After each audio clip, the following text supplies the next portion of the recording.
Welcome back to the channel. I'm the Nerdy Canadian Dad, and today we're going to be taking a look at a few tips that I think will give you the edge to help you rank up in Pokemon Unite.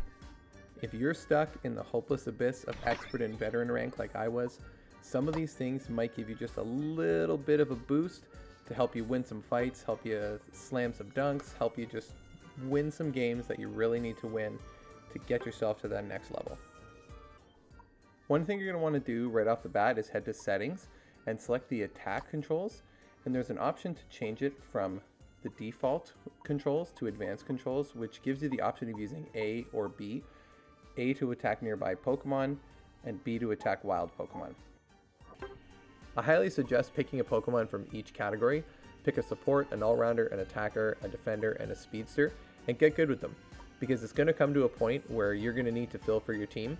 Because even though you locked in your lane early on and told people where you're going to go and who you're going to be, they're going to select a similar Pokemon and the same spot, and it's going to push one of you out. You might as well just make the choice because you know that you're good enough that you can fill. Held items are an important part of the game to help you with how you want to build and play your Pokemon. But the important thing is, don't stress if you can't get them to level 30, whether you don't have enough tickets, you don't have enough upgrade tokens. Because level 20 is really where the abilities of the items cap off, and anything higher than 20, you're actually only going to be getting a small stat buff, and those aren't that big of a deal. Level 1, 10, and 20 are where the increases happen most notably. So try to get the ones you're going to want to use most often to level 20 as quickly as you can, and then if you want to upgrade them further after that, go for it. But you're going to be spending a lot of tickets. I find quick match better than practice to figure out builds, what items you want to use, what abilities you want to use, because it's only 5 minutes long and it boosts you up to level 15 pretty quickly, so you can see what your Pokemon will be like late game. Also, you can complete your challenges that way as well.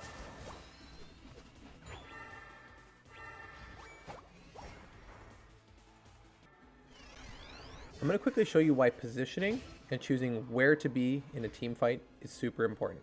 It's going to vary based on what Pokemon you're going to be using, but in this case I'm using an attacker. If I was one of these guys in the middle here, the defenders, the supports, the all-rounders, I'm probably going to be up in the mix there, but I want to be on the outside, making sure that my teammates are being supported so that extra damage is being laid on these guys, and hopefully we can survive the fight. If I was one of the other types of Pokemon, I might actually be in the fight to make sure that someone like myself, as an attacker, in this situation, can prevent themselves from getting taken out early. Because my job is to take out the other opponents. Another thing to take away from this situation is, although I dive back in here for a second, I'm realizing that maybe jumping back in with, less than half health is not a wise move. So I'm going to actually take off. I know that 3 other Pokemon are down, so I have a pretty decent shot at dunking this 50 points, which is actually double because it's in the last 2 minutes. The other cool thing about dunking, you get health back. So watch my health bar here.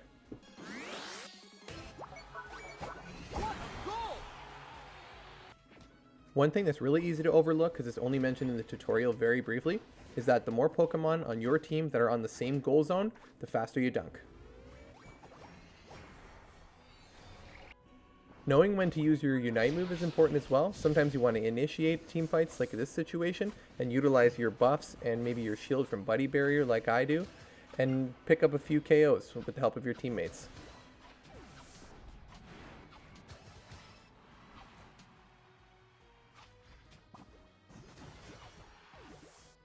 You may also want to wait and use it in the middle of a fight to prevent yourself from getting knocked out, and then make a swift getaway.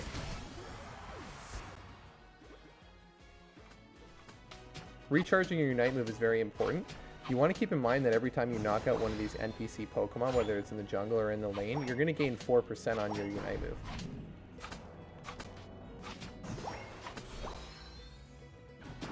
A successful dunk will also net you an additional 10%. Getting knocked out also appears to give you about 9% as well. And finally, never give up. A lot of these games can be decided in the last couple of minutes, so if you find you're losing, just defend your goals, farm up, get strong, get yourself to as high level as possible so that you can contest Zapdos and the other team at the end of the game, and hopefully secure yourself a victory. Thank you guys so much for watching the video. I really appreciate it. I hope these will be helpful to you like they were to me, and I wish you the best of luck on the way to Masters. I'm the Nerdy Canadian Dad. Don't forget to like and subscribe.